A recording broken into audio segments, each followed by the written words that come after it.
Alors, pour aider cette chaîne, partagez, likez, commentez, et puis peut-être, aidez-nous sur Tipeee. Bonjour à tous. Il est 17h58, nous sommes le 12 mars 2026. C'est la revue de presse numéro 710. Alors évidemment, nous allons parler de l'Iran, d'un vrai problème maintenant pour les États-Unis avec l'Iran, à mon avis. C'est ce que nous allons essayer de comprendre tout au long de cette revue de presse. Alors, le 31 mars, M. Trump se rend en Chine. Est-ce que ça ne serait pas là une occasion absolument extraordinaire de faire la paix en Iran? Est-ce que les Chinois vont pouvoir lui proposer la paix en Iran, et est-ce que lui, finalement, il ne va pas être obligé d'accepter? Voilà, voilà ce qu'il me semble, en tout cas, ce qui est possible, parce que nous sommes le 12 mars. Je ne pense pas que cette escalade en Iran s'arrête le 30 mars. Et donc,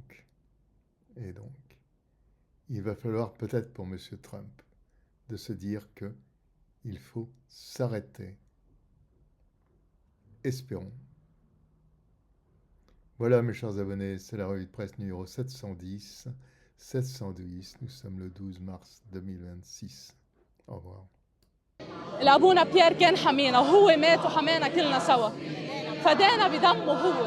أنا ما حفل من هون لو شو ما كان مثل ما قال أبونا بيير باقيين. Nous nous sommes rendus aujourd'hui aux funérailles du père Pierre El Raï, décédé lors d'un bombardement israélien dans le village de Klaya, dans le sud du Liban. Nous avons quitté Beyrouth aux alentours de 8h du matin avec le convoi du nonce apostolique ainsi que l'association L'œuvre d'Orient. Ici autour de moi, des centaines d'habitants se sont rassemblés aujourd'hui pour rendre hommage au prêtre Pierre El Raï. هو رجل السلام هو رجل المحبة مش حامل إلا سلاح السلام. Je le connaissais personnellement et avant qu'il ne soit abattu, j'étais en train de préparer avec lui un convoi d'aide humanitaire pour les habitants de ce village qui risque d'être bientôt coupé du reste du pays. Le curé a été tué le 9 mars alors qu'il se rendait sur les lieux d'une première frappe israélienne pour porter secours aux blessés. Selon plusieurs responsables locaux, une seconde frappe a ensuite touché la zone. Les motivations de l'armée israélienne restent inconnues. Certains partis politiques ont évoqué la possible présence de membres du Hezbollah, une version fermement démentie par le maire du village.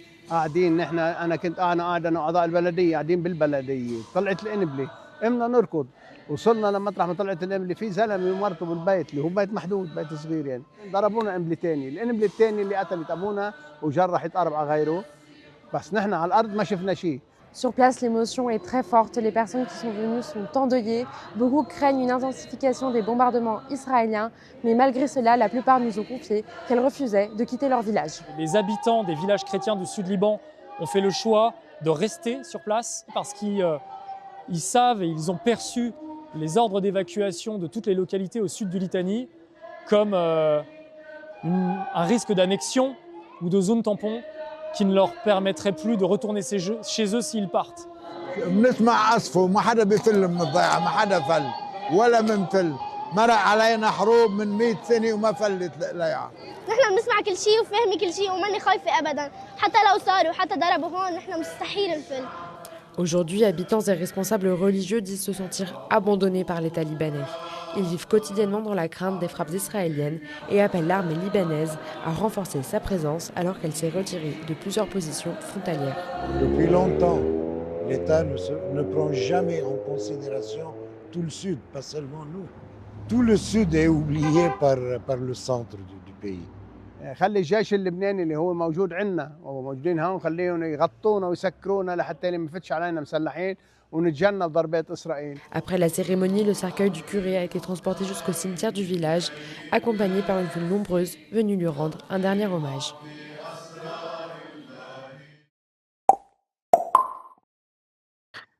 Exactement, en fait, Comme vous le disiez, c'est un vrai drame qui a eu lieu cette semaine. En fait, et nous, lundi, nous avons donc appris la mort du père Pierre El Rai, dans son village de Leia. Donc Leia, ça se trouve dans le district de Marjayoun, au sud Liban, tout proche de la frontière avec Israël et notamment tout proche d'un des postes avancés où se situe l'armée israélienne en territoire libanais. Vous le savez, depuis le cessez-le-feu de novembre 2024, l'armée israélienne est quand même restée dans 5 points en territoire libanais. Ça, c'est quelque chose qu'on dit trop peu à mon goût, je pense.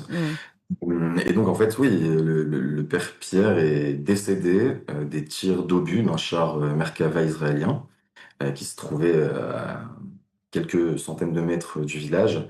Et effectivement, il est tombé en martyr puisque le premier tir du char a touché une habitation, blessant son propriétaire et son épouse. Et donc, plusieurs villageois sont venus pour porter secours à ces victimes, le père Pierre en premier. Et ensuite, il y a eu un second tir qui, malheureusement, a blessé le père Pierre et d'autres civils. Donc, le père Pierre El Rai s'est retrouvé transporté à l'hôpital pour passer en salle d'opération. Et en fait, plusieurs minutes plus tard, malheureusement, on nous a appelés pour nous indiquer qu'il avait succombé à ses blessures. Donc, comme vous le disiez, oui, c'est... Au 11e jour de la guerre entre le Hezbollah et Israël, les affrontements entre les deux camps se poursuivent. À Haramoun, 2 frappes aériennes en moins d'1 heure ont tué 3 civils et blessé un enfant. L'une a touché un appartement près de Projet Canadien, l'autre le quartier de Nassim el-Bahar près de l'école Al-Bayad. Les équipes de secours se sont rapidement rendues sur place. Dans la banlieue sud de Beyrouth, un calme tendu prévaut. Dans la vallée de la Beka, des frappes ont touché Asr Nabaa, tandis que l'armée israélienne a émis un avertissement urgent visant un bâtiment dans le village de Dours. Au sud Liban, Layat el-Jessr, Barish, Toulin et Tefahta ont été frappés, faisant 2 morts parmi les civils. À Bourj Shmele, 4 personnes de la famille Zalrout ont été tuées. Des avions israéliens ont également visé Al-Sultaniya, Naoura et Taïbé, tandis que l'artillerie a bombardé les environs de Haït al-Shab. Dans la nuit de mercredi à jeudi, le Hezbollah a lancé une contre-attaque baptisée Opération Al-Asf al-Ma'koul, tirant plus de 100 roquettes et des drones contre des colonies, des bases militaires et des rassemblements israéliens. La milice affirme avoir mené 38 attaques, visant notamment Glilot, Atlit, Beit Lid, Miron, Ya'ara et Merkava à l'aide de roquettes, de drones et d'artillerie. Ces opérations sont présentées comme une réponse aux frappes israéliennes sur des dizaines de villes libanaises, dont la banlieue sud de Beyrouth. Mercredi soir, au cœur de la capitale, Ramlet el-Baïda a été frappé par un drone visant une voiture garée, faisant 8 morts et 31 blessés. L'armée libanaise a évacué la zone après la découverte d'un missile non explosé. Cette escalade de mercredi soir à jeudi marque l'une des journées les plus intenses depuis le début du conflit. Et par contre, ce qu'on sait, c'est qu'on a toujours des combats et des frappes monumentales contre le Liban. C'est absolument hallucinant. On l'a dit en introduction, ça a tué des innocents parmi notamment la population chrétienne, mais pas que du sud Liban. Il y a toujours des déplacés. Au total, il y a plus de 700 000 personnes qui ont été déplacées depuis le sud du pays. Et puis, vous avez eu une frappe israélienne, donc c'était avant-hier, qui a tué 4 diplomates iraniens à Beyrouth. Voilà, donc ça continue. Il y a toujours aussi de temps en temps des problèmes de rupture du cessez-le-feu avec Gaza. Et puis vous avez toujours des problèmes d'agression par les colons en Cisjordanie. Il faut aussi le préciser puisque tout ça se déroule dans le même flux que cette guerre d'agression. Pour Donald Trump, on ne se présente pas à un duel avec des armes à feu, avec un couteau, parce qu'on n'est pas compétitif. J'ai l'impression que dans son esprit à lui, il a réalisé que les démocraties combattaient dans un duel où les autres ont des mousquets, des fusils. Les démocraties combattaient avec des couteaux. Mais combattaient qui ou quoi? La survie même de ce type de régime-là, qui est de plus en plus décrié, la capacité du modèle économique à pouvoir satisfaire les besoins des gens. Je vais être certain de comprendre, parce que c'est intéressant. Est-ce que vous faites l'hypothèse que nos fragiles démocraties seront sauvées par un détour autoritaire? Ça pourrait être tout à fait possible. Ou les démocraties, comme Athènes, il y a 2500 ans, pourraient tout simplement disparaître au cours du 21e siècle. Я попросил вас сегодня собраться для того, чтобы поговорить о ситуации, которая складывается на мировых рынках, энергетических сверить часы и хотел бы услышать ваше мнение по поводу происходящих событий, посоветоваться с вами по поводу того, как нам скоординировать усилия государства и частных наших компаний в связи с происходящими событиями. Обсудим в этой связи и дальнейшие действия России в сфере мировой энергетики в целом, в том числе с учетом обострения обстановки, как мы понимаем, нам.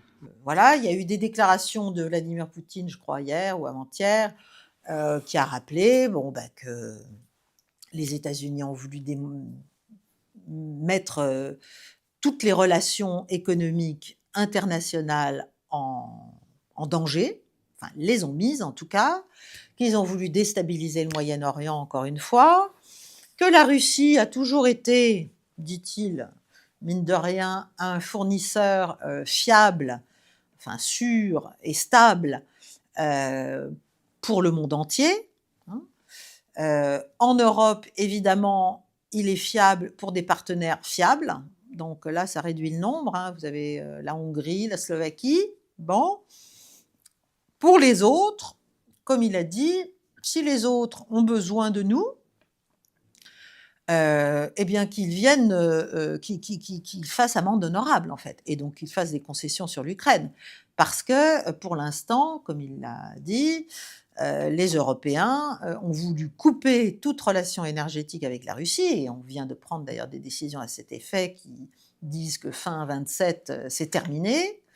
Je ne parle même pas des sanctions, je ne parle même pas de tout le reste, etc., et du conflit en Ukraine. Donc Poutine, il est là, il a beau jeu, évidemment, là c'est son heure de revanche, si vous voulez, de dire, écoutez, là maintenant, c'est votre propre allié, n'est-ce pas, américain, qui vous a mis dans une panade énergétique considérable. Et nous sommes là, mais entre guillemets, venez nous chercher, on va pas... Voilà, on peut, comme il a dit, nous pouvons rebalancer nos exportations totalement vers l'Asie, sauf si vous nous donnez des raisons de ne pas le faire.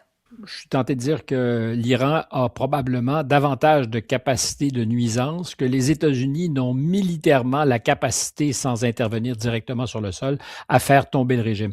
Peut-être que j'aurai tort demain et que le régime s'effondrera comme un château de cartes, mais je n'y crois pas.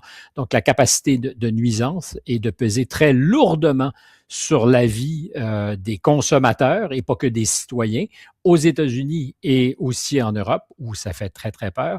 Et on a vu d'ailleurs la réaction des pays occidentaux pour l'essentiel, membres de l'Organisation de l'énergie, qui ont libéré le tiers des réserves stratégiques que nous avons, 400 millions de barils de pétrole, comme on dit ici, des barils. Après 12 jours de guerre. Permettre après 12 jours de guerre, et ça va essentiellement fluidifier le flot, c'est le cas de le dire, mondial du pétrole pour 20 à 30 jours, pas davantage. Et on vient de prendre la mesure des dégâts parce que c'est le point d'étranglement des exportations par le détroit d'Ormuz combiné à un effondrement de la production, 8 à 10 millions de barils de pétrole qui ne sont plus produits temporairement, soit, mais c'est le plus gros choc pétrolier jamais enregistré. Et malgré que l'Arabie saoudite a promis d'augmenter, parce qu'elle n'est pas, elle, étranglée à la source, elle peut exporter par ailleurs que le détroit d'Ormuz, ça ne viendra pas compenser. Alors, la réaction sur les marchés, c'est un prix du baril de pétrole à la hausse. Il s'était stabilisé hier autour des 90 $. Au moment où on se parle, ça sera peut-être différent si on nous écoute dans 10 heures, mais c'était à 96, 17, 18 $ parce que le marché a déjà anticipé que ça serait plus compliqué qu'on ne semble croire. Alors, à ta question, qu'est-ce que tous ceux qui sont des traders de pétrole pensent? C'est que l'Iran a les moyens d'enquiquiner ceux qui l'attaquent beaucoup plus longtemps qu'on ne l'imaginait.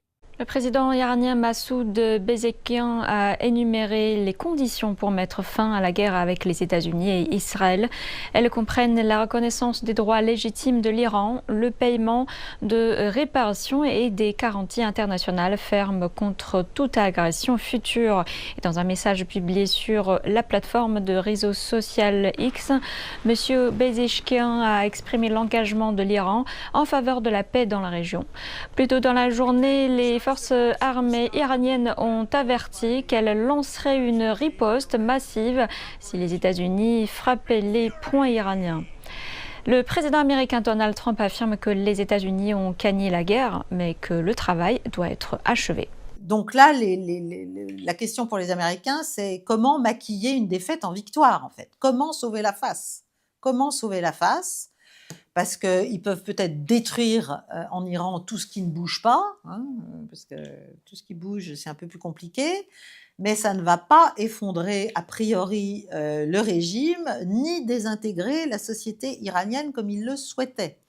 Parce qu'encore une fois, les termes de la victoire ne sont pas les mêmes pour les Américains et pour les Iraniens. Et ça, c'est tout le problème, c'est que quand nous menons nos guerres, j'ai écrit un bouquin en 2013 là-dessus, nous les menons avec nos catégories mentales, avec notre histoire, avec ce que l'on considère comme étant, pour nous, les termes d'une victoire. Ce que ça veut dire de vaincre. Ça veut dire détruire l'autre, ça veut dire le mettre à terre, ça veut dire... Bon, pour l'Iran, c'est pas du tout ça. Encore une fois, pour l'Iran, gagner, c'est survivre. C'est survivre à cet extraordinaire déploiement de puissance hostile. Avec ces images impressionnantes, donc dans le détroit d'Ormuz. Un pétrolier totalement en feu après une attaque iranienne au large de l'Irak. Regardez ces flammes, ces nuages de fumée. L'image est aussi spectaculaire que tragique. Au moins un mort et une vingtaine de disparus. Ce qui semble évident désormais, Lorraine, c'est que la guerre a changé de dimension. Oui, la bataille navale a commencé dans le détroit, des frappes dans le ciel et des mines dans la mer. Un cargo thaïlandais a été touché par une mine, ce qui a engendré un violent incendie. Explication Camilla Campuzano. Opération de sauvetage dans les eaux irakiennes. Ce bateau est en feu. C'est l'un des 2 navires attaqués cette nuit par Téhéran. Les gardiens de la révolution font monter la pression. Pas un seul litre de pétrole ne sera autorisé à profiter à l'Amérique, aux sionistes et à leurs partenaires via le détroit d'Ormuz. Tout pétrolier à destination de ces pays est une cible légitime. Selon Reuters, il s'agirait d'une part d'un pétrolier maltais, mais aussi d'un bateau des îles Marshall, un archipel sous tutelle américaine, des cibles qui n'ont rien d'anodin. Conséquence, les activités sur les ports pétroliers irakiens sont suspendues. Des attaques à près de 1000 km du détroit d'Ormuz. Ici, un peu plus tôt hier, c'est un navire marchand thaïlandais qui est touché, un trou béant dans sa coque. Les drones tirés par les Iraniens arrivent quand même à toucher des bâtiments, ce qui est quand même nouveau, et ce qui accroît évidemment l'inquiétude, donc en quelque sorte l'impossibilité pour la plupart des pays raisonnables ou non autorisés à utiliser le détroit d'Ormuz. Entre les drones et la menace des mines, des files de bateaux se forment dans le détroit d'Ormuz. Le trafic maritime est fortement ralenti. En tout cas, la guerre est loin d'être terminée comme le souhaitait Donald Trump dans les premiers jours, n'est-ce pas? Ça devait durer quelques jours, puis quelques semaines. Nous sommes au 13e jour de cette offensive. Donc, bien sûr, l'attrition de chaque côté se poursuit. Mais ce qui est quand même assez évident, c'est que l'échec de la stratégie américaine, dans la mesure où elle existait, devient de plus en plus flagrant et les effets probables, si rien n'est entrepris au plan politique et diplomatique assez vite, les effets probables risquent d'être extrêmement destructeurs pour les États-Unis, pour Israël aussi, bien sûr, qui subit de très importants dommages, dont bien sûr on ne nous dit pas l'étendue. En Israël, de nouveaux lancements de missiles balistiques et de drones kamikazes iraniens et du Hezbollah ont été enregistrés, notamment dans le centre et le nord du pays, où les Iraniens utilisent des missiles à sous-munitions, rendant l'interception particulièrement difficile, car une fois déployés, ils sont quasiment impossibles à intercepter, comme vous pouvez le voir sur les images ici, parce qu'il y a tellement de sous-munitions qu'il n'est pas possible de toutes les intercepter. Je vous partage également des statistiques sur les 8 premiers jours du conflit. Le nombre de missiles et de drones iraniens lancés est en baisse, mais en seulement 8 jours, les Iraniens ont lancé 810 missiles et 1245 drones. Attention, car l'Iran n'a pas encore utilisé leurs missiles et les drones qui sont stockés dans l'est du pays, et en même temps, les Israéliens, les Américains et les États du Golfe ont utilisé un grand nombre d'intercepteurs. Donc la question est, est-ce qu'ils tiendront dans le temps ? Du côté iranien, on voit que militairement, les coups qui sont portés contre l'Iran et qui sont très forts et qui se sont multipliés sur certains secteurs, notamment, comme on l'a vu depuis ce week-end, sur tout ce qui était stock de pétrole, parce que et là la question ça va être de savoir est-ce que les Américains et les Israéliens vont taper également les raffineries de pétrole et les installations d'extraction du pétrole, parce que vous pouvez taper sur les cuves de stockage, c'est une chose, ça pose des problèmes immédiats, on en a parlé à l'armée iranienne, mais derrière, pour le moment, les Américains et les Israéliens n'ont pas encore frappé les installations d'extraction et de raffinage. Donc là, en tout cas, pas de manière importante et déterminante. Mais s'ils s'amusent à ça, ce qu'il faut savoir, c'est qu'en plus, là, si vous avez un problème avec le régime, c'est que le jour où des alliés à vous prennent le contrôle de l'Iran, vous avez tout à recommencer. Donc c'est pas, il y a des gens qui évoquent cette hypothèse, mais il va falloir réfléchir à ses conséquences à court et moyen terme si on passe par là. Donc l'Iran résiste. Sa stratégie de défense, que certains ont baptisé défense en mosaïque, fonctionne à la perfection. On n'a pas arrêté de vous le dire, puisque voilà, il y a un commandement qui a été décentralisé de manière régionale, semble-t-il, et vous avez donc des acteurs, parmi notamment le corps des gardiens de la Révolution, mais aussi l'armée, qui sont en charge de gérer s'il y a des problèmes donc de communication centralisée, de coordination centralisée, etc., de mener un certain nombre d'actions malgré tout, quelles que soient les difficultés qu'on rencontre, et donc cette souplesse permet à l'Iran de poursuivre sa stratégie de riposte de manière extrêmement ciblée, extrêmement précise, et en étant en permanence à répliquer, à riposter contre des infrastructures équivalentes par rapport à celles qui sont touchées de son côté. En Israël, plusieurs villes ont été bombardées, Tel Aviv, Haïfa, Beit Yam, Holon, Yehoud, Ramla, ainsi que Kiryat Shmona. Tel Aviv, c'est la capitale d'Israël et elle a été donc bombardée, se situe dans le centre du pays, ici. À Haïfa, donc plus au nord, une centrale électrique a été touchée dans les frappes iraniennes et la base de Stella Maris a également été touchée. Donc cette base se situe au nord-ouest d'Haïfa, sur cette colline exactement, et on peut voir sur les vidéos des frappes sur cette base. Ensuite, donc comme je vous le disais, les villes de Beit Yam, Holon et Yehoud ont été bombardées. Un homme a été tué sur un chantier lors des bombardements. À Ramla, des dégâts ont également été constatés, comme vous pouvez le voir sur la vidéo. Une installation radar a été bombardée et détruite à Beit Shemesh. Donc Beit Shemesh se trouve au sud-est de Tel Aviv. Donc, ici exactement. Rappelez-vous, dans la dernière vidéo, ce secteur avait déjà été bombardé. Et la station radar qui a été totalement détruite se trouve au sud de cette localité, exactement. Et comme vous pouvez le voir donc sur les vidéos, des frappes directes ont visé les installations qui ont donc été détruites. Bon, moi, ce qui me semble assez clair, c'est que si vous voulez, on commence à payer le prix, eh bien, comme d'habitude, comme ça a été le cas, à vrai dire, dans le conflit ukrainien, mutatis mutandis, c'est-à-dire on paie le prix de notre arrogance, de notre mépris de l'adversaire, que l'on sous-estime, voilà, a priori, on fait les malins, on explique, n'est-ce pas, on est la plus grande armée du monde, je parle du point de vue américain, et que tout ça va être une promenade de santé, mais c'est très très loin de l'être. Le changement de régime, n'est-ce pas, qu'on imaginait tellement simple, il s'éloigne quand même à grands pas.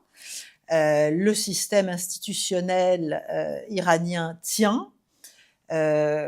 Les autorités iraniennes actuelles sont intraitables désormais parce qu'elles ont compris que sinon ça va recommencer. Donc il est hors de question de repartir dans un processus diplomatique dont les avantages du point de vue iranien ne soient pas suffisamment conséquents pour empêcher que ça ne reprenne. Je voudrais faire un détour avec vous en Jordanie, qui se trouve à l'est d'Israël, et plus précisément sur la base aérienne de Salti, une confirmation visuelle qu'un radar américain a bien été détruit, un radar américain qui appartient au complexe THAAD pour la défense aérienne, et la vidéo de ce radar détruit a été publiée le 7 mars.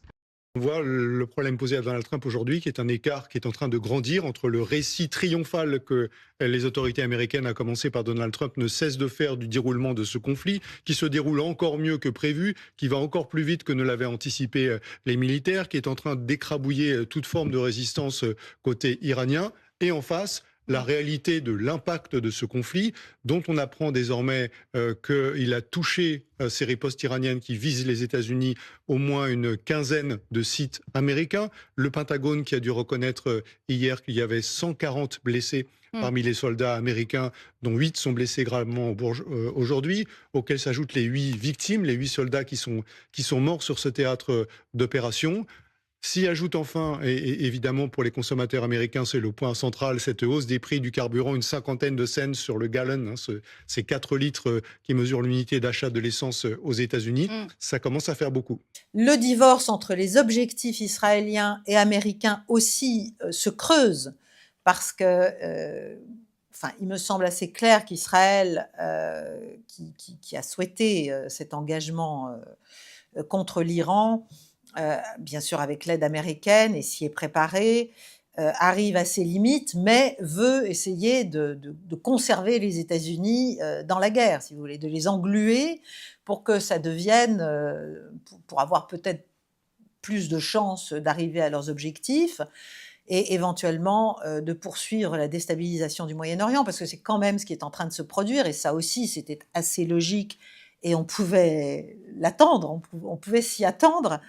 Ce qui est sûr aussi, c'est que manifestement, la dissuasion iranienne via l'arsenal balistique de la République islamique fonctionne. Bien sûr, il y a les missiles de toutes sortes et l'arsenal est important et ils ne sont pas arrivés au bout, loin de là, à mon avis.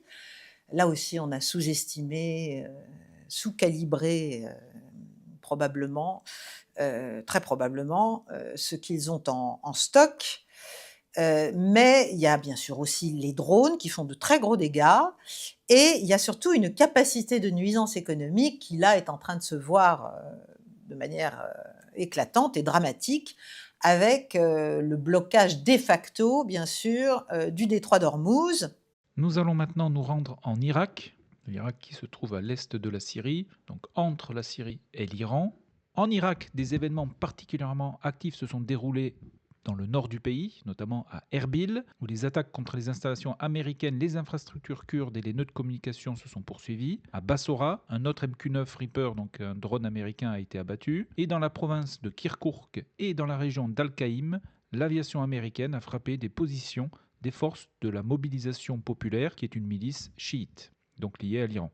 Donc, plusieurs positions kurdes à la frontière avec l'Iran ont été bombardées par les forces pro-iraniennes ou par l'Iran même, et notamment dans la ville de Erbil, et où une base américaine est présente juste à côté de l'aéroport. Le 6 mars, un pilote s'est éjecté de son jet en Irak, qui avait été abattu. Il pourrait s'agir d'un appareil américain, mais ces derniers n'ont pas confirmé l'information. Il y a également eu des échanges de tirs entre les troupes américaines et l'unité de la PMF, chiite, et le camp Victoria. Alors ce camp se situe à Bagdad, donc dans la capitale irakienne, là également à côté de l'aéroport international de Bagdad. Et ce camp a été bombardé, et notamment dans la journée du 6 mars. La bataille navale du détroit d'Ormuz prend donc une toute autre dimension. Oui, dans 2 registres. D'abord, ces frappes-là, on les avait déjà vues. Elles redoublent 4 attaques aujourd'hui contre des cargos, des vraquiers, des porte-conteneurs. Ici, c'est un navire thaïlandais en partance pour l'Inde. Immense brèche à l'arrière du navire. Autre cible, ce cargo israélien, ce porte-conteneur japonais ou encore ce vraquier battant pavillon des îles Marshall. Ces actions sont maintenant mises en scène comme de hauts faits de guerre. Cette vidéo, par exemple, a été tournée par les Bassidji, les milices populaires du régime liées aux gardiens de la Révolution. Regardez.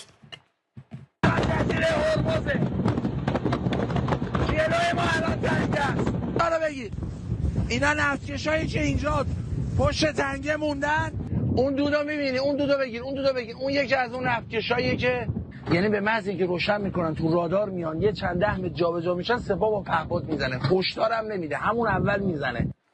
Mais ce qui retient l'attention ces dernières heures, la nouveauté, c'est que les Iraniens ont effectivement commencé à poser des mines dans les eaux du détroit, précisément quelques dizaines de mines, affirme CNN, répandues en quelques heures le long des 1700 km de côte iranienne sur les canaux de navigation. Hormuz est bloqué, on sait l'importance d'Hormuz pour le commerce mondial de pétrole, de gaz, pas seulement, mais en tout cas de pétrole et de gaz. Trump explique qu'il va escorter les bateaux, il est en train d'essayer de s'entendre avec les compagnies, notamment britanniques, d'assurance qui n'ont plus évidemment envie d'escorter des bateaux susceptibles de se faire couler.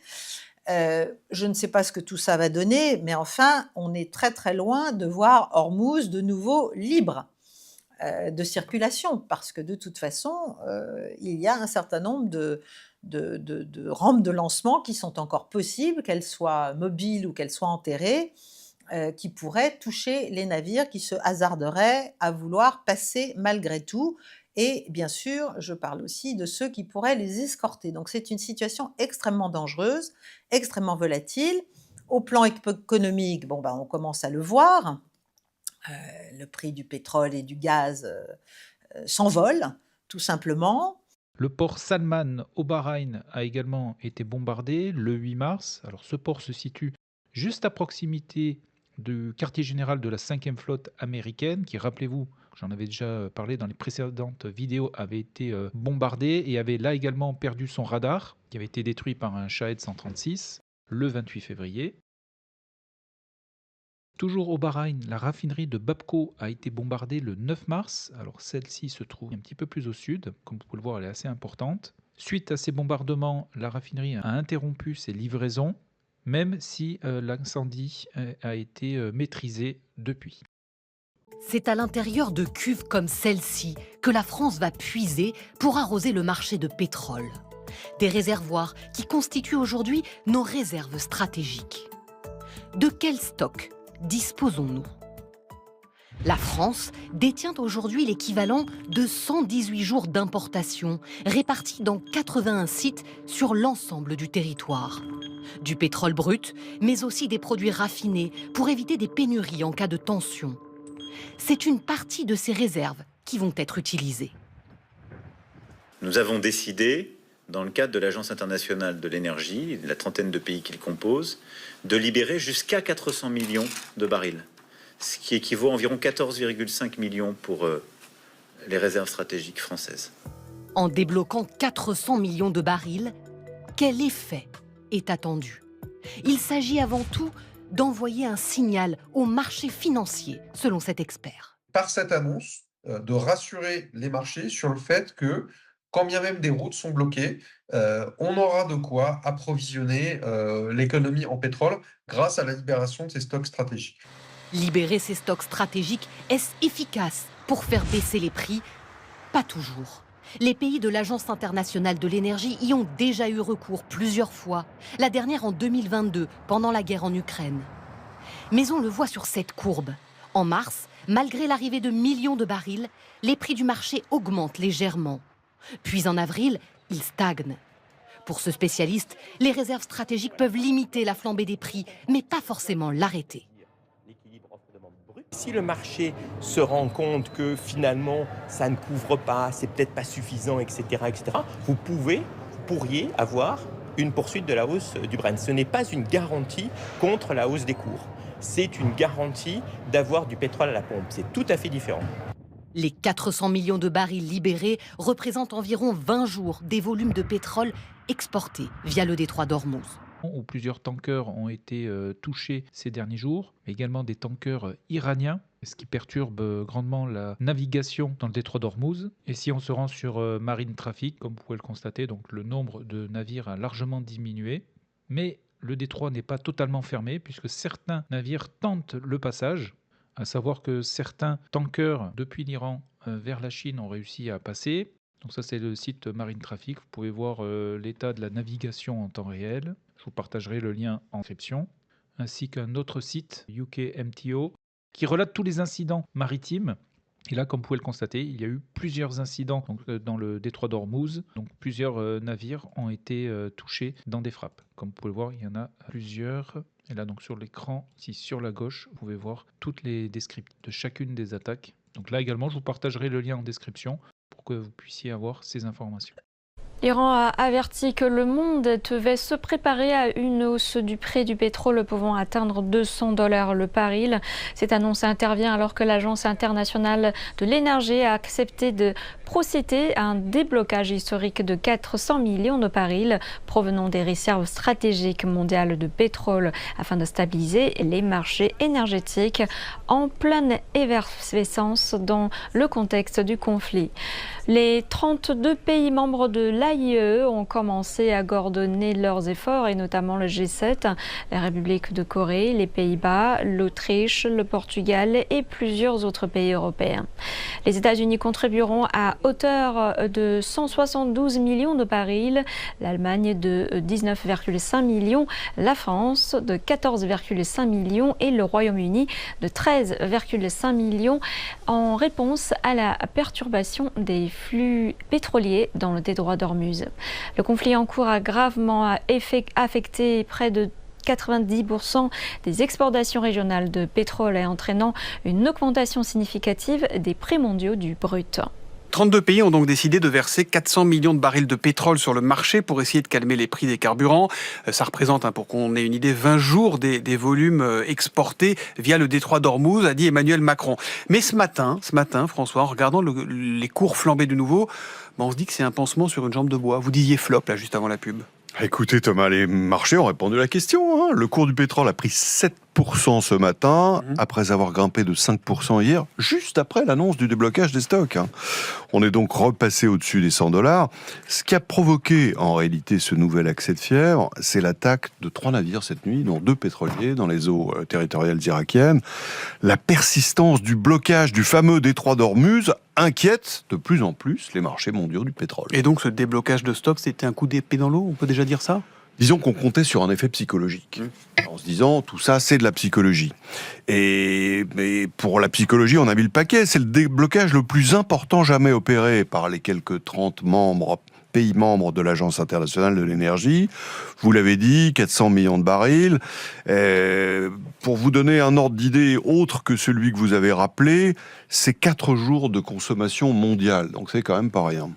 Bon, mais l'idée c'est quoi ? C'est de parvenir à faire baisser les prix en calmant les inquiétudes. C'était ça la psychologie de départ, on va dire. C'est ça, et alimenter un marché qui est dominé en ce moment par la peur de manquer, même s'il n'y a pas de manque physique en ce moment. En fait, il s'agit tout bonnement d'augmenter l'offre face à une demande qu'on ne peut pas faire baisser sans casser la croissance économique mondiale. Le paradoxe, c'est qu'en réalité, ça a joué en sens inverse. Ça a donné un signal de plus de la gravité de la crise. Bon, et pourquoi ça n'a pas réussi au moins, à stabiliser les cours ? En fait, vous savez, c'est pas un robinet qu'on ouvre et qui a un effet immédiat. D'abord, ces stocks, il faut se les représenter, ils sont répartis dans d'innombrables lieux. Pour la France seulement, on compte plus de 80 sites de stockage répartis sur le territoire. Pour l'essentiel, ce sont des dépôts commerciaux, même si une bonne partie se trouve dans des cavernes à Manosque. Mais vous imaginez l'opération logistique considérable qu'il va falloir mener à plus de 30 pays. Il va falloir des jours. Toutes ces difficultés techniques laissent penser qu'il y aura en réalité pas plus de 3 millions de barils jour arrivant sur le marché, au moins au début, c'est-à-dire bien moins que le transit quotidien par Ormuz en temps normal. On reste en dessous. Oui, bien moins. Et puis en plus, il faut coordonner la nature de ces produits, parce que il y a du pétrole brut, il y a telle ou telle catégorie de carburant. Et puis enfin, il faut s'assurer que ces barils ne soient pas stockés à nouveau par des pays qui voudraient se prémunir davantage contre la pénurie. C'est donc pas si simple. Mais la raison principale de la persistance de l'inquiétude, elle tient à la situation militaire. Avec les nouvelles attaques et la perspective de voir le détroit miné, le monde prend peu à peu conscience d'une réalité désagréable il n'y aura pas de déblocage du précieux détroit pétrolier tant que le régime des Mollahs ne sera pas tombé. Et ce matin, on en est, semble-t-il, encore très loin. Merci beaucoup à vous. Il y a peu de pays européens qui n'ont pas quand même condamné l'illégalité de l'attaque américano-israélienne, bien sûr.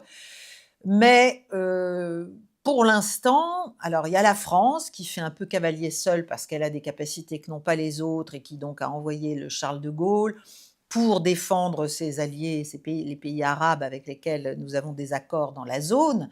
Mais enfin, c'est une situation dangereuse. Je ne suis pas certaine que l'on n'ait pas été un peu trop rapide dans cette posture parce que d'autres pays, je pense à l'Italie, je pense à l'Allemagne, sont en train d'appeler au contraire à l'arrêt de l'escalade, à la fin des frappes israéliennes et américaines, parce qu'on sent bien que ça va déstabiliser l'économie mondiale.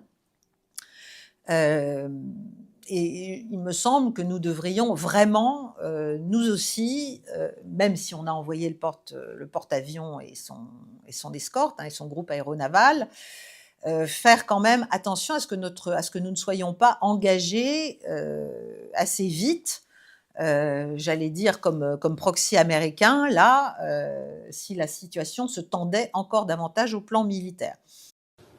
Good afternoon. Question from Reuters. Iran has named Mojtaba Khomeini to succeed his father as supreme leader. Does China have any comment on his selection? Thank you.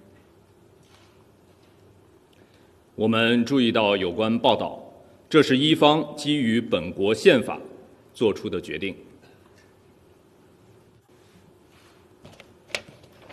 Thank you, AFP. The new leader in Iran was announced at the weekend. President Donald Trump has said, quote, that he might not last long, and Israel vowed to target any of the new leaders in Iran. I wonder if you have any comment on this. Thank you. 中方反对以任何借口干涉他国内政。伊朗的主权安全和领土完整应当得到尊重。中方呼吁立即停止军事行动，尽快重回对话谈判，避免紧张局势进一步升级。 Enfin, pour l'instant, qu'est-ce que ça fait? Ça renforce la relation sino-russe et la capacité qu'a la Russie de fournir la Chine de manière alternative. Ça casse l'image américaine dans le monde entier. Hein, ça ne renforce ni l'influence ni la perception de la sécurité que peuvent apporter les États-Unis vis-à-vis du reste du monde. Même si eux s'en moquent, malgré tout, ils vont en faire les frais. Alors, il y a, comme je vous en ai déjà parlé, je crois, cette visite d'État à la fin du mois de mars, qui pour l'instant est toujours confirmée, de Donald Trump en Chine. Et je pense que là, ce sera peut-être le moment, et je le souhaite, où si tout le travail préparatoire secret est fait en amont par ailleurs, puisqu'il y a quand même il y a un certain nombre de discussions qui se tiennent en Russie, à Oman, voilà, au Qatar, en Turquie en ce moment. Donc, si tout ce travail arrive à faire sortir les termes d'un accord, ou en tout cas d'un compromis acceptable pour l'Iran, et qui permettent aux États-Unis de sauver la face, peut-être que, je le souhaite de tout cœur, la visite d'État de Trump en Chine va permettre de mettre tout cela en forme, ou en tout cas de lancer une dynamique permettant au monde de sortir de cette crise dans laquelle l'Amérique nous a lancés. I mean, Lindsey Graham should be pulled off of television. I don't know who he thinks he is. He thinks he's president of the United States. With the Arab world I'm trying to shape, this is the problem. That's actually a fact. You got Lindsey Graham over there as should be a registered as a foreign agent for the Netanyahu government, and now he's letting you know because he spent all the time the Arab world that I'm trying to reorder. This is where we are, and this is dangerous. Because you have mixed messages, because you have guys like Lindsey Graham and dozens more that are doing their own thing. Okay. Le régime gouvernemental iranien diffuse une déclaration à la télévision d'État qu'il affirme être de Mojtaba Khamenei, le nouveau guide suprême du pays. La déclaration réitère les affirmations selon lesquelles l'Iran vise uniquement les bases américaines dans les pays environnants, insistant sur le fait qu'elles doivent être fermées. Mais elle précise également que les attaques contre les voisins de l'Iran autour du Golfe se poursuivront, rapporte BuzzPlus. Nous envoyons un message aux dirigeants de la région et soulignons que nous aurons de bonnes relations avec les pays qui nous entourent, indique la déclaration. Ancien officier du renseignement israélien, nous avons attaqué l'Iran sans plan clair pour un changement de régime. Mais l'existence de bases américaines dans certains de ces pays et l'utilisation de ces bases pour attaquer l'Iran ne profitent pas à la région et elles doivent être fermées. Comme nous l'avons dit, nous ne sommes pas ennemis des pays qui nous entourent et nous visons uniquement les bases de ces Américains, a-t-il été déclaré entre autres. La fermeture du détroit d'Ormuz continuera d'être utilisée comme un moyen de pression sur les États-Unis et Israël, indique également la déclaration. Khamenei ne s'est pas montré lui-même à la caméra, tandis que la déclaration écrite a été lue par un présentateur de nouvelles de télévision d'État iranienne. Toutes les bases américaines, j'en ai parlé la semaine dernière, et puis plein d'autres en ont parlé, sont tapées, sont frappées par les Iraniens, mais aussi les grandes installations de pétrole en Arabie Saoudite, la plus grande raffinerie quand même saoudienne, le plus grand complexe de production et de liquéfaction du gaz au Qatar.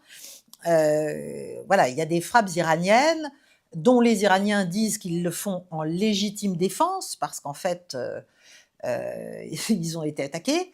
Donc, ils ripostent, y compris quand même sur les alliés des États-Unis qui s'imaginaient qu'ils étaient protégés par la présence de bases américaines sur leur sol et qui découvrent qu'ils ne le sont pas, loin de là, qu'ils ne sont pas à l'abri et qu'ils ont peut-être aussi intérêt à ne pas, comment dirais-je, prendre le parti américain ou même israélien pour ceux qui sont dans les accords d'Abraham ou pour ceux qui ont une politique plus ouverte vis-à-vis d'Israël. Là, on voit bien que le piège, en fait, qui avait été tendu par les États-Unis, par Israël, qui était de retourner, en fait, les pays du Golfe contre l'Iran, ne fonctionne pas véritablement. Parce que ces pays sont frappés très durement. Il faut voir ce qui se passe au Qatar, il faut voir ce qui se passe aux Émirats, bien sûr, et en Arabie Saoudite. Et en fait, tous ces pays qui, eux, ont une image, bien sûr, de prospérité économique, de sécurité, de stabilité et de modernisme même, je pense au projet du prince héritier saoudien, par exemple, de MBS, on voit bien que là, il est en train de se mettre dans une situation, enfin, son pays est mis dans une situation très, très difficile, tout ça est en morceaux, si vous voulez. Ils vont avoir non seulement à reconstruire, mais à reconstruire leur image aussi, à reconstruire ce qu'ils représentaient pour le reste du monde. Il faut effectivement savoir que Dubaï, c'est quand même le centre du blanchiment d'argent, c'est le centre de tous les échanges économiques. C'est aussi quand même le lieu où les Iraniens ont déposé des milliards de dollars parce que dans le contournement des sanctions, ils ont utilisé cette place forte. Mais ça veut bien dire que la guerre aujourd'hui, puisque tous ces grands groupes veulent partir, la guerre, elle n'est pas militaire. Elle est économique. La guerre mondiale, elle est économique. D'accord. Et donc, on est dans cette totale dimension aujourd'hui, et je crois qu'on va avoir une région totalement modifiée lorsqu'on va sortir effectivement de ce conflit. Sur un plan économique, parce qu'il va falloir reconstruire, il va falloir redonner de la sécurité à tous ceux qui faisaient des affaires dans cette partie du monde. Il va falloir aussi, les accords d'Abraham, c'est fini. Le grand projet de Donald Trump, c'est fini. Le parapluie américain sous lequel ces États s'étaient mis sur un plan financier, sur un plan économique, et c'est fini quand on voit que les Iraniens vont attaquer les usines de désalinisation. Là, c'est dramatique parce que s'ils poursuivent cette attaque, ces pays dépendent à 90% pour l'eau de ces usines-là. Donc on est dans la veille, ils avaient été attaqués eux-mêmes. Alors, c'est ce que j'allais dire. Et ils répondent, ils ne font que répondre aux attaques. Je vous parle de ça parce que si on... Et en tout cas, ce qui est clair, c'est que l'Amérique n'est pas un allié fiable en temps de crise. Donc, même si le sénateur Lindsey Graham, toujours belliciste à mort, commence à menacer l'Arabie saoudite de la laisser carrément tomber, ce qui est déjà un peu le cas, si elle ne se bat pas avec les États-Unis contre l'Iran.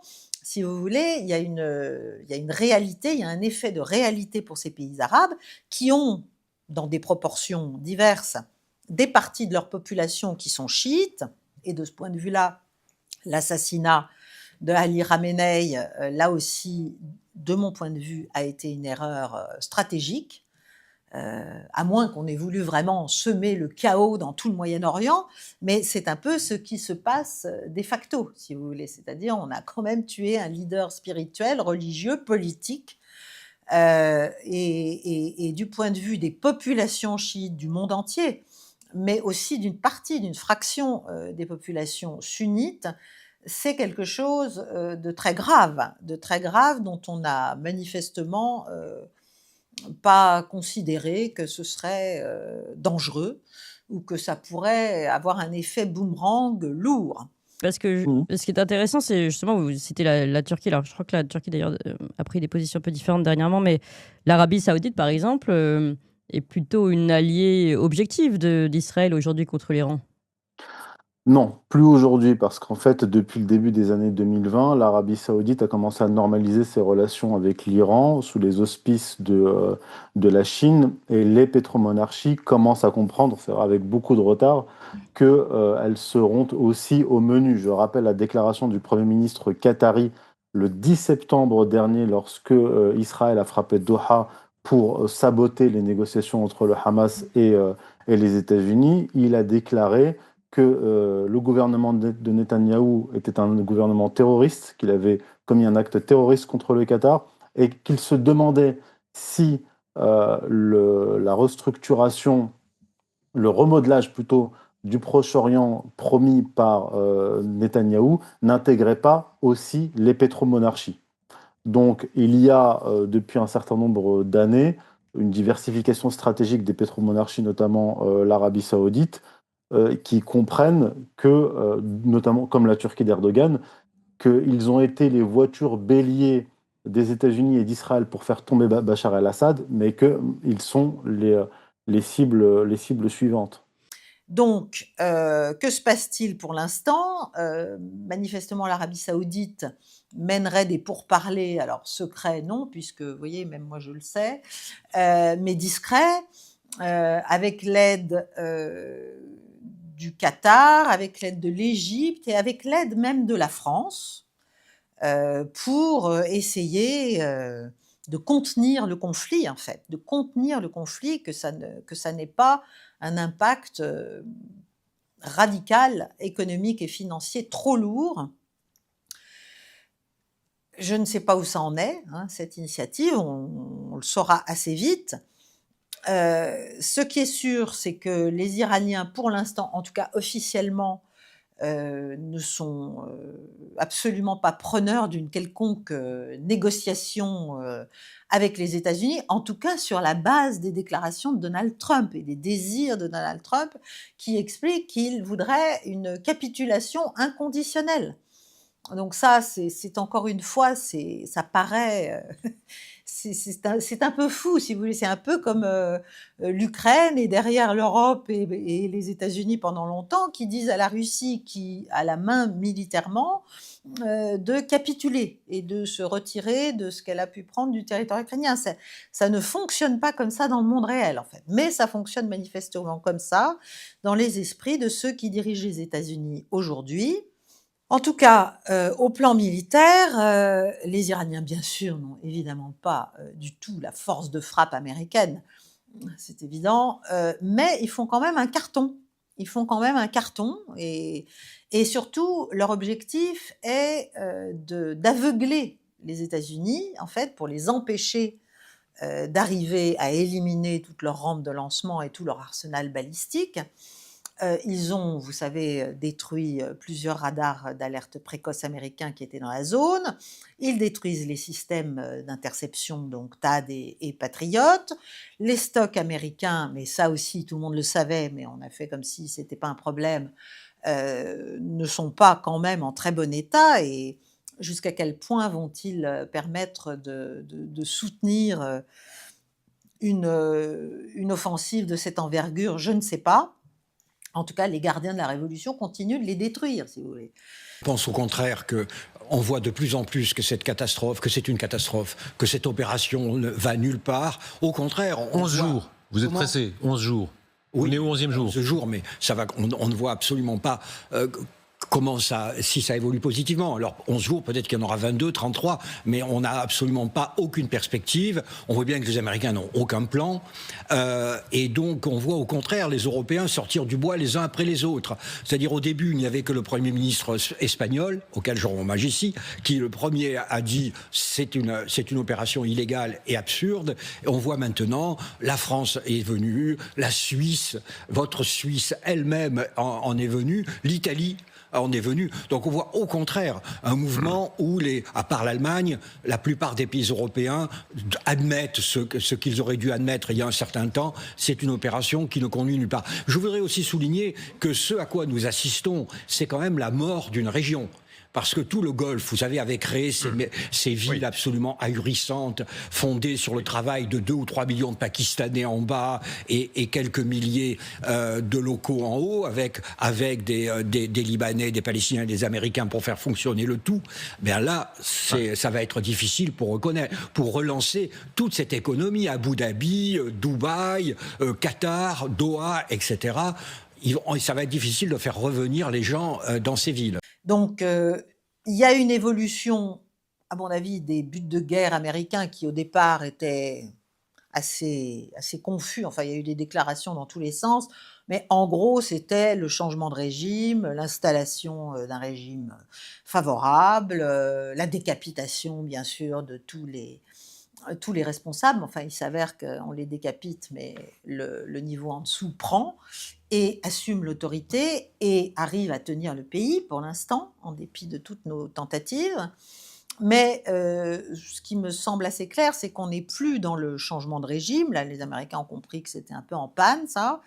En revanche, c'est la destruction économique du pays. Et vous avez certainement vu tout un tas d'images sur les frappes américaines et israéliennes sur des objectifs en plein Téhéran et dans d'autres villes iraniennes. Donc il s'agit de détruire les infrastructures économiques du pays pour qu'ils ne se relèvent pas. Et puis on voit que il va falloir donc trouver une sortie de crise parce que aux États-Unis, la situation devient politiquement de plus en plus compliquée pour Donald Trump. La cote d'adhésion des gens qui sont sondés fait qu'on n'a même pas 30% de la population qui serait favorable à cette guerre d'agression. Au sein du camp républicain, ça craque de partout alors qu'on est en plein dans les primaires. Enfin, on était en plein dans et on l'est encore en fonction des États, je crois, dans les primaires en vue des midterms, pour choisir les candidats du parti à ces midterms. On voit bien que même parmi ceux qui sont élus, que ce soit sénateurs ou congressman, ça ne tient pas non plus. Il y a plein de voix dissidentes qui s'élèvent. En plus de ça, on voit des voix du Parti démocrate qui sont à la commission de défense qui disent que quand ils ont eu des entretiens avec Hegseth ou avec Rubio ou ce genre de choses, on leur répond que les objectifs qui sont poursuivis sont finalement pas ceux qui avaient été affichés au départ, c'est-à-dire qu'il n'est plus question du programme nucléaire iranien et de sa pseudo-démilitarisation, il est plus question du changement de régime, et on ne parle plus que d'asséner des coûts pour réduire les capacités balistiques de l'Iran dans les mois qui viennent. Enfin, on a dépassé donc là les 12 jours de guerre par rapport à ce qui s'était passé donc au mois de juin, et on voit bien que ça ne semble déboucher sur rien et que c'est en train de coûter très cher politiquement à Donald Trump. Plus les Américains vont frapper fort et vont essayer de détruire économiquement le pays, plus il y aura bien sûr des dégâts terrifiants, mais il y aura aussi des pertes civiles. Donc la cohésion nationale eh bien, peut aussi se renforcer. Et ça, je sais bien que beaucoup expliquent que le peuple iranien est pris en otage du régime iranien, des ayatollahs, et vit dans une contrainte terrifiante et depuis plusieurs décennies. Mais il ne faut pas oublier qu'il y a quand même une cohésion et surtout un nationalisme de cette population. Et surtout, il y a de fait une attaque.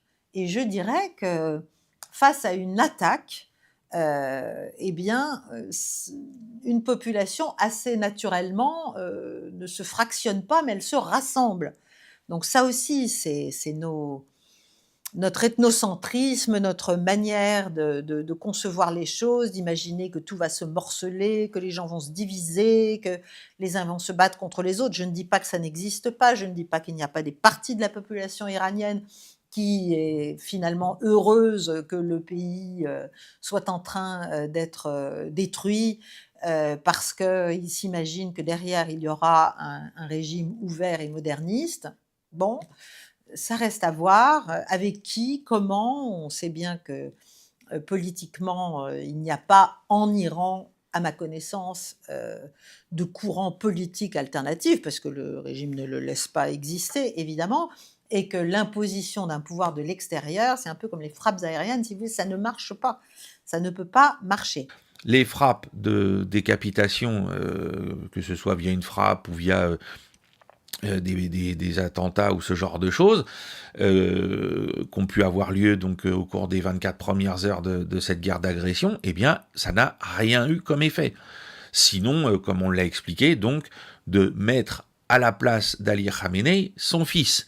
Alors, on nous dit, et je prends ça avec extrêmement de prudence, il aurait été lui-même blessé dans une frappe. Pour le moment, rien ne permet de déterminer si c'est de l'info, de l'intox, etc. Mais en tout cas, c'est lui qui a succédé à son père. Pour le moment, il est quand même considéré comme étant vivant, et on sait très bien qu'il est plutôt dans la frange des personnages déterminés à poursuivre cette lutte jusqu'au bout. Et c'est d'ailleurs ce qu'a dit la diplomatie iranienne, c'est-à-dire qu'aujourd'hui, parmi les signaux qu'on a sur le fait que les Américains voudraient qu'on cesse tout ça, qu'on sorte de là d'une manière ou d'une autre parce que ça commence à sentir le roussi pour eux, il y a cette idée qu'ils ont fait des propositions pour revenir à des négociations via notamment Ankara et Oman avec les Iraniens, et les Iraniens, réalisons bien, qui sont agressés depuis donc plus de 12 jours maintenant, qui ont eu beaucoup d'infrastructures détruites, qui ont eu des pertes humaines importantes, on parle de plus de 1100 personnes tuées aujourd'hui, les Iraniens disent non, on ne négociera que quand nous, on estimera que c'est nécessaire. C'est-à-dire qu'ils ont très bien compris les faiblesses de l'adversaire, ils ont très bien analysé les points faibles qu'ils pouvaient continuer de frapper pour être certains qu'il n'y aura pas d'épisode 3. Il y a eu la guerre des 12 jours, il y a cette guerre d'agression, il n'y aura pas de troisième guerre. Hein, c'est-à-dire que là, on va en finir avec les moyens de l'adversaire de nous reporter un coup dans 6 mois, dans 9 mois, dans 12 mois. Donc ça, c'est extrêmement important. C'est-à-dire que il y avait eu une capacité encore en juin dernier d'avoir une négociation au terme de la guerre des 12 jours, avec cette idée de paix blanche, finalement, hein, puisqu'on l'a toujours dit, il n'y a jamais eu de destruction majeure des infrastructures de Fordo ou de Natanz par le bombardement de l'opération Midnight Hammer, et que du coup, bon, alors oui, il y avait eu des pertes, hein, bien sûr, il y avait eu des tués de part et d'autre, mais il n'y avait pas eu les destructions auxquelles on assiste aujourd'hui. Eh bien, là, ça s'était terminé par un match nul, dans lequel on avait ajouté une formule qui était complètement folle, c'est la capacité de dire aux Iraniens, pour pas, entre guillemets, que le régime sioni, soi-disant par Donald Trump, ne perde la face en le laissant frapper la base d'Al-Udaï au Qatar. Voilà. Donc aujourd'hui, les Américains ne savent plus où aller, ne savent plus comment y aller. Je ne parle pas des fous de Dieu, puisque eux aussi ont leur fou de Dieu avec Pete Hegseth et ses camarades.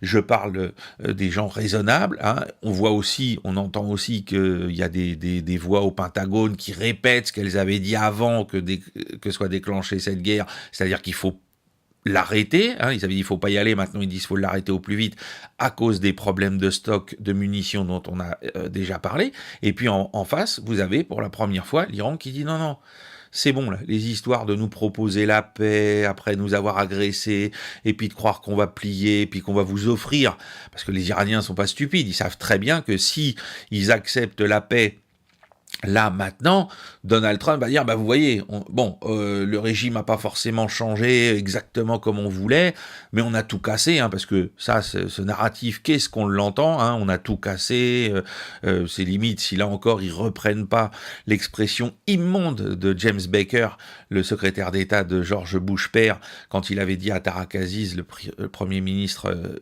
irakien en 90 ou 91, avant que ne soit déclenchée l'opération Desert Storm, il avait dit si vous acceptez pas nos conditions, on ramènera votre pays au Moyen-Âge. Hein.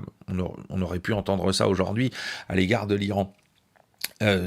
Donc là, on voit bien que les Iraniens, eux, ils disent non, c'est bon, on n'a aucun problème, on a encore plein de moyens militaires, et on va en parler, donc on peut continuer cette guerre, et c'est nous qui dicterons le moment où on l'arrête, c'est-à-dire quand nous, on aura atteint nos objectifs, qui sont de neutraliser le plus possible, détruire le plus possible vos infrastructures d'agression contre nous. On sait que l'Azerbaïdjan a apporté de l'aide humanitaire à l'Iran récemment, que Aliyev s'est entretenu très récemment avec Vladimir Poutine, qu'il a remercié de sa coopération en faveur de l'Iran.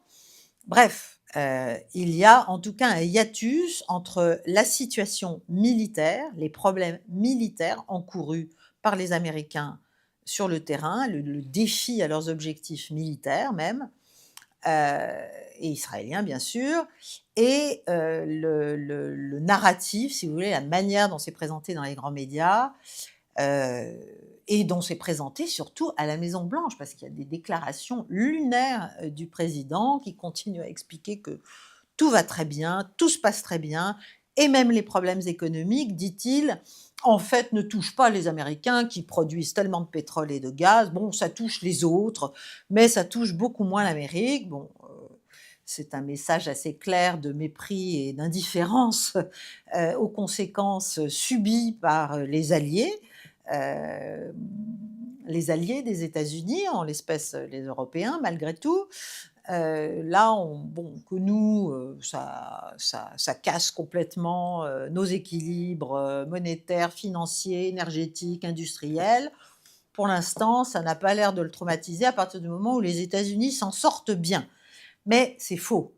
Les États-Unis ne s'en sortent pas bien et la guerre va continuer s'il n'y a pas, à mon avis, de solution diplomatique trouvée. Et ça va être très difficile avec les déclarations américaines telles qu'elles sont faites de trouver une solution diplomatique avec le pouvoir iranien tel qu'il est aujourd'hui, c'est-à-dire arc-bouté dans une position de défense, là pour le coup, existentielle. Mais jamais dans l'histoire, on a vu une pareille affaire. Alors, cette semaine, ça a un peu retenu l'attention. Pam Bondi, la ministre de la Justice, secrétaire de la Justice, a laissé sa maison pour aller vivre sur une base militaire pour la sécuriser davantage.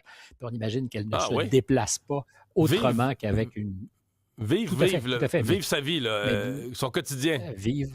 Alors, rajoute à ça Marco Rubio, qui n'habite pas dans un appartement ou une maison, Peter Hegseth, Stephen Miller, qui n'est pas un ministre, mais un conseiller, qui a dû quitter avec famille et ses enfants sa résidence, qui avait été prise pour cible par des manifestants, là, ce n'était pas des terroristes, mais qui lui aussi vit sur une base militaire. Kristi Noem, la secrétaire de l'Intérieur, ministre de l'Intérieur, Homeland Secretary, pour encore quelques jours. Elle a perdu son job, mais elle le sera jusqu'au 31 mars. Tous ces gens-là vivent tellement assiégés qu'ils sont installés sur des bases militaires dans des maisons qui ont normalement vocation à abriter des hauts gradés de l'armée pour permettre qu'ils soient parfaitement en sécurité. Alors, c'est lié à ce qu'il y ait un mouvement de protestation citoyen aux États-Unis, des gens qui, effectivement, allaient souvent manifester devant les maisons ou appartements de ces gens-là, menace d'attentats qui serait le fait des narcotrafiquants, des grands cartels, parce qu'ils ont des moyens, ce sont des petits États, et il y a une guerre ouverte qui a été d'ailleurs plus qu'annoncée en fin de semaine. Trump, on en a brièvement parlé en début de semaine, qui était entouré d'une dizaine de chefs de gouvernement de l'Amérique centrale, des Caraïbes et du Sud, pour dire qu'il y avait vraiment un combat ouvert et que c'était une guerre à finir avec les narcos. Donc, tous ces gens-là, très bien protégés. Avec aussi, on l'a vu, parce que tu parlais de menaces terroristes, il y a l'Iran donc qui se profile à l'horizon, qui livre une guerre asymétrique. Et pourquoi pas? Parce qu'après tout, qu'est-ce qu'ont fait les Israéliens et les Américains? Ils sont allés assassiner délibérément le leader Khamenei et d'autres leaders du gouvernement. C'était des assassinats ciblés.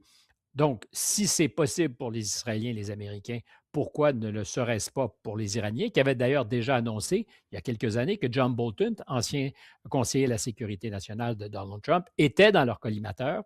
Il a longtemps eu une protection rapprochée, justement parce qu'on prenait très au sérieux ces menaces. Puis il y avait hier, qui a circulé un peu, cette note de service du FBI qui mettait en garde contre un possible attentat ou de possibles attentats aux drones sur la Californie. Alors, il y avait très, très, très peu de détails. Ça a été produit, cette note, avant la guerre, avant les hostilités. Le gouverneur, hier, Gavin Newsom, a dû réagir en disant « Il n'y a absolument rien, ne soyez pas préoccupés ». On présumait qu'à partir d'un bateau au large, peut-être des drones, mais alors, on ne sait pas qui aurait été derrière la gâchette. Il y avait très peu de détails, sinon que ça pourrait être les Iraniens. Tout ça fait que les États-Unis, par-delà la guerre qui se livre à la pompe à essence, parce que je pense que c'est là qu'elle risque de se perdre, sont aussi potentiellement à risque, comme les bases militaires des Alliés le sont un peu partout, des Canadiens qui ont été pris pour cible, les Italiens la nuit dernière en Irak. Même si elle s'arrêtait, cette guerre, le début potentiel d'un vrai cycle de violence avec des économies qui sont aussi en ce moment, parce qu'on traverse un épisode qui pourrait être redoutable, très secoué. Bon. Donc, économiquement, peut-être que l'Amérique, pour l'instant, s'en sort bien parce qu'elle a son gaz et son pétrole, mais je rappelle que les pays du Golfe, du fait de la fermeture de fait du détroit d'Ormuz, ont des entrepôts et des stocks, si vous voulez, de pétrole. Ils ne peuvent plus produire, donc ils stockent, parce qu'ils ne peuvent plus exporter. Si vous voulez, le système est fait pour qu'il y ait un flux permanent entre la production du Moyen-Orient et l'exportation et la dépense de l'autre côté. On parle de plus de 20 millions de barils jour. À partir du moment où l'endroit par lequel passe tout cela, en tout cas une grosse partie, n'est plus praticable, parce que trop dangereux, les stocks s'accumulent et donc les prix ne vont pas aller dans le bon sens, si vous voulez.